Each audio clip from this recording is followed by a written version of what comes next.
The need for extended school year services must be considered for every student with a disability at each individualized education program team meeting. ESY services must be provided if the IEP team determines that such services are necessary for the provision of a free, appropriate public education to the student. The need for ESY must be determined individually and may not be provided or denied based upon category of disability or program assignment. What do the federal regulations state as it pertains to ESY services?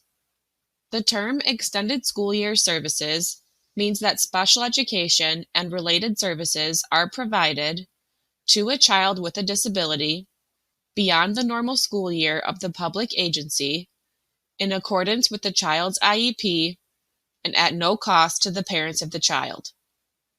A public agency may not limit extended school year to particular categories of disabilities or unilaterally limit the type, amount, or duration of those services.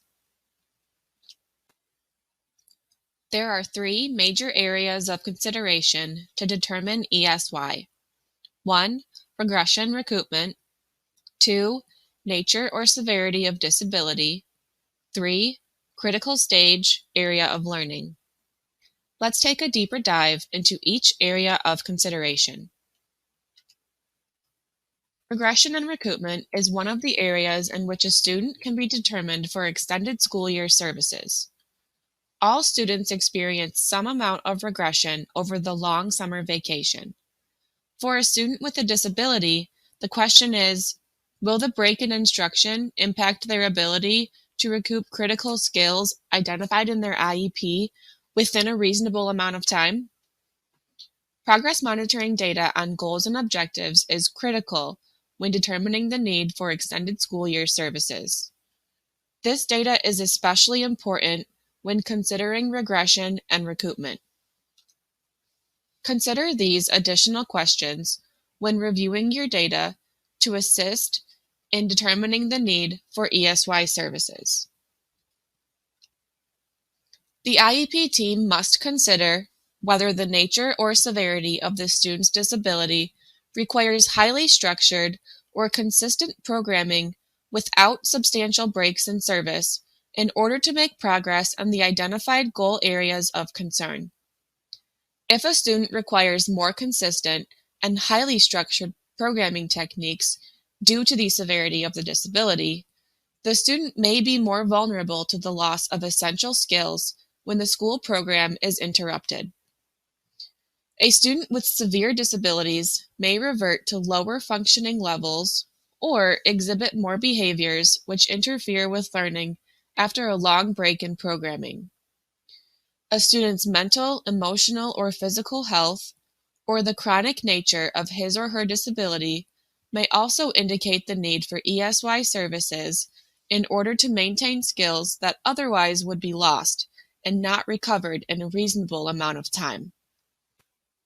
Important disclaimer: if your state does not have specific criteria or guiding questions to consider this area, consult with the special ed supervisor. Let's now take a look at how a student may qualify for ESY under nature and severity of the disability. It is important to note that the nature or severity of the disability is not solely defined by the category.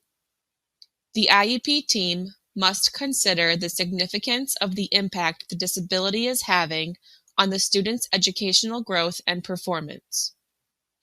Let's review a couple of important examples where the impact that a student's disability has on their growth and performance is significant enough that it identifies a need for the IEP team to consider ESY for the student.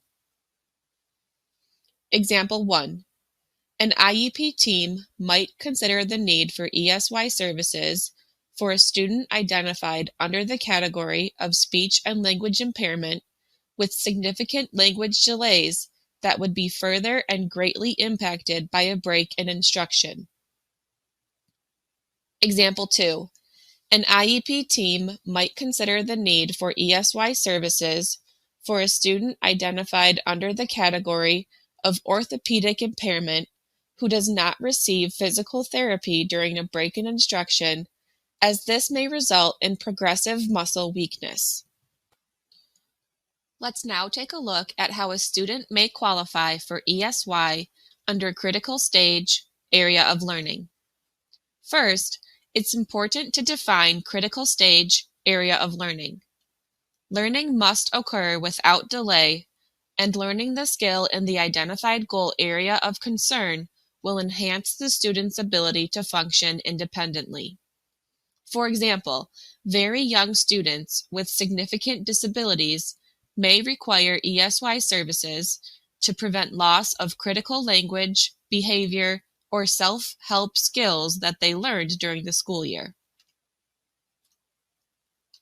Here are some questions to think through when determining the need for ESY under the consideration of critical stage area of learning. Is there a skill that needs to be mastered immediately? If the student does not master the skill immediately, is the degree of mastery likely to be permanently reduced? Is the student at a critical stage of development where there is a window of opportunity that will be lost if services are not provided? Are there changes in the student's medical, physical, or sensory status that makes it possible to predict an accelerated rate of learning during the ESY period? Is the skill in a critical area of learning, and will a break in services result in a loss of a window of opportunity for mastering the skills?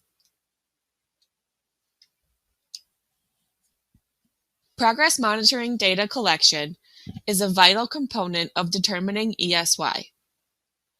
This data should be collected at the start date of the annual IEP and throughout the school year, particularly before and after significant breaks in instruction.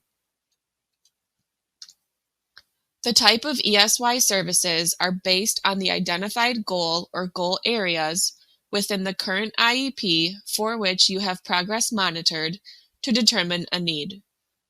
Please note, skills must involve at least one existing IEP goal area and must be essential to the progress of the student. New goals are not developed to justify the need for ESY.